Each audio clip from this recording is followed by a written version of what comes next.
What's up, everybody? My name is Big Cam and welcome back to another movie review. And today we are talking about 2021's Ghostbusters Afterlife from director Jason Reitman, who has done some other work like Juno, the most recent movie I saw in 2024, Saturday Night, like the movie that was about the first Saturday Night Live, and that was awesome actually. I quite liked that movie. Or maybe I just really like Saturday Night Live, so it worked for me. 2018, he did a movie called Tully, Young Adult, both with Charlize Theron, Up in the Air, Thank You for Smoking in 2005, The Frontrunner in 2018, Men, Women, Children. So he's done a few projects. It says he's directed 16 films, and he's produced things like Jennifer's Body as well, and the later Ghostbuster Frozen Empire film in 2024. And I think they're making a Ghostbusters 5, even though it's technically Ghostbusters 6, which, if you guys didn't see, a couple days ago I had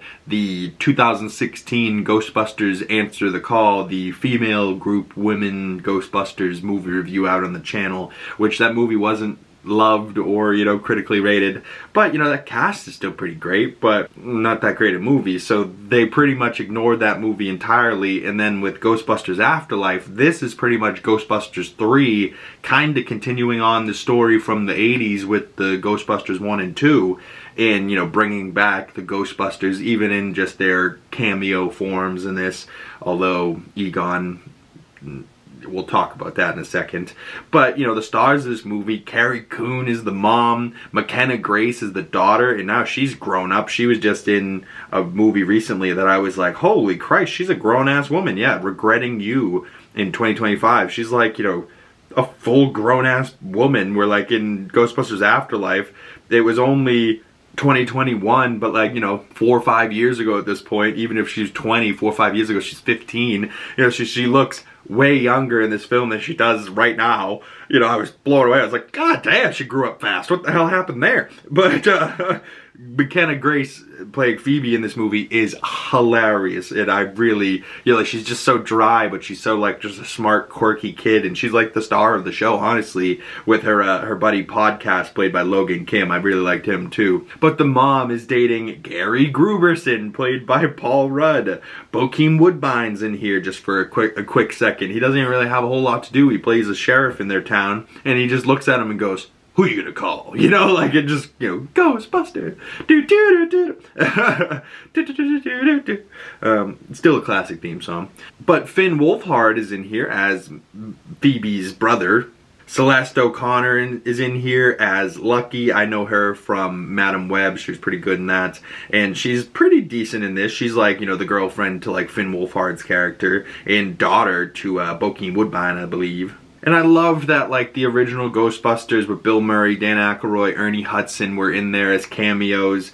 And then it got weird, you know? It got weird because, of course, Egon has passed, but his ghost is in the movie. And not just, like, they showed him, you know, for a moment. And honestly, if they just showed him, you know, helping Phoebe hold the gun and, like, do that. And I loved how much Egon's spirit was in this movie, but when they actually showed him, that's when it got a little weird. You know, like, if they got the permission from his family to do that, maybe it's fine.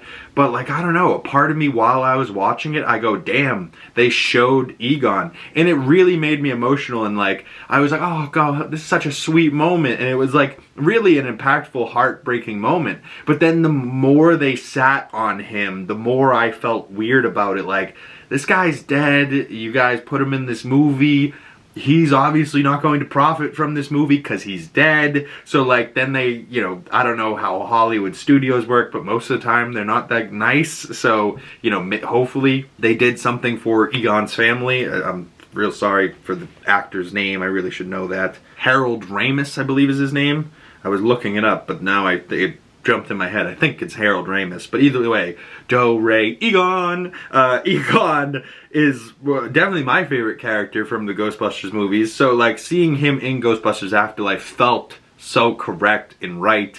And the fact that the other Ghostbusters, like, came to the family's help because it was Egon's family, you know.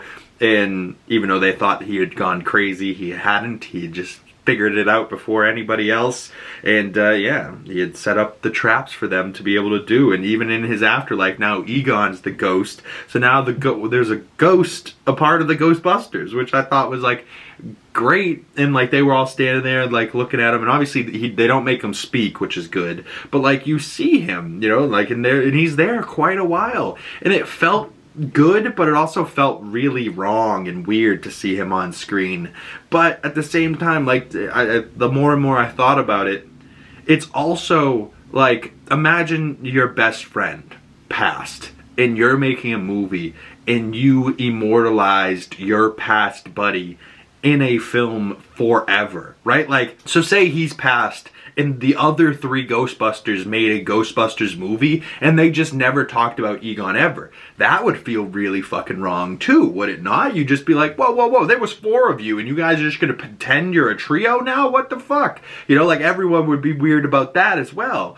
But instead of doing anything like that and just being like, oh, we can't include him, he's not around, they were like, we have to include him. That's our buddy. We're not the Ghostbusters without him. And then they made the whole movie around him and brought the Ghostbusters back. And even though one of them's still a ghost, it still is like, these are best of pals. That like, that's what it really made me feel after the fact, right? Like I felt weird watching it in the moment, even though I thought the movie was pretty good and like it hit pretty good. I was feeling weird about it, and then I just kept hitting me like, damn, if I had a buddy that I was really good friends with, that I was making movies with a group of friends, and one guy passed, you have to immortalize that guy in that movie. You know what I mean? Like in the first 2 Ghostbusters, it was really about Dan Aykroyd, Bill Murray trying to be the stars of the show, and then it ended up being Egon was like a character favorite. Same with Ernie Hudson, and criminally Ernie Hudson's never had a whole lot to do.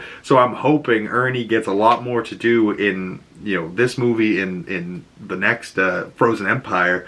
But like Frozen Empire seems interesting because it seems like they're going back to New York, to kind of like to the original Firehouse location, where this was like in the middle of nowhere, Missouri, and they still had the Ghostbuster mobile, but like didn't really have anything else. They had the Ecto-1, and you know, it was the kids making the best of it, and like it was the Egon story. So now I'm curious, and I'm on to my last Ghostbusters film, so I might as well finish it out. So make sure you guys stay tuned for Ghostbusters Frozen Empire movie review coming later this week or next week, whenever that comes out. But, you know, overall, this film I gave like 3 out of 5 stars, maybe 3.5 out of 5 stars. Now that I'm thinking about it, I'm going to bump that score. 3.5 out of 5 stars.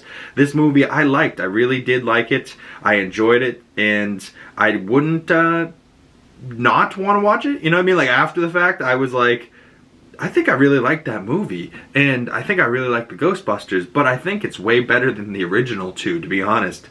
And what really brought it home for me was that the post-credit scenes, because the whole movie I was like, dang, they brought back the Ghostbusters, but they didn't bring back like Annie Potts, the front desk lady, or Sigourney Weaver's Dana Barrett. And then in the post-credit scenes, both of them return and cracked me up. I was like, oh my god, Sigourney Weaver! She still looks like $1 million, and Bill Murray looks like shit! And Annie Potts was still there, so that was funny. And then like just a brief cameo in the movie, J.K. Simmons. I was like, what the hell? Okay, I'm into it. And then they also used, you know, like Harold Ramis archive footage that they didn't use in the original movie as like a cut scene with Annie Potts to kind of like, oh, well, how did Egon have kids and end up with, like, grandkids if we never saw him have kids in the first 2 movies? So that's kind of like what the post-credit scene was like. I don't know. It was, I don't know, it really made me, like, emotional to watch this movie in the Harold Ramis parts, but at the same time, I was like, wow, that was well done. I like what they did, and I'm definitely going to go and watch the next film. Even though Jason Reitman isn't the director of the next film, I believe like the writer of Afterlife is the director of the next film. Let me double check that. Yeah, the writer Gil Keenan of this film is director of Ghostbusters Frozen Empire. And it says he's only directed a couple other things like the Monster House movie, Poltergeist from 2015, so like the Poltergeist reboot, City of Ember. Yeah, I haven't seen his other movies, I don't think, but he also was a writer on the Saturday Night Live movie that I was just talking about. And yeah, so I like his writing, and I'm gonna have to see if I like his directing in Ghostbusters Frozen Empire. But I remember back last year when that movie was coming out, I was like, damn, the visual effects in Frozen Empire look insane. So I kind of like want to see it, but I hadn't seen the other Ghostbusters movies, so I like the completionist in me wouldn't allow myself to watch it. So I'm actually quite excited to now finish the Ghostbusters franchise out with the fourth, technically fifth film. But then maybe sometime next year there might be a Ghostbusters 5 coming out. So then there will be kind of like this second trilogy that like the first two movies never got a trilogy, and now these newer movies is going to get a trilogy. That's kind of exciting. So love to see a franchise that's got like good bones like the Ghostbusters continue on and keep going. And I love that like Paul Rudd and Carrie Coon are part of this cast now. Like that's awesome. But yeah, comment below your thoughts on Ghostbusters Afterlife, and stay tuned for more Ghostbusters stuff with Frozen Empire coming up in the future.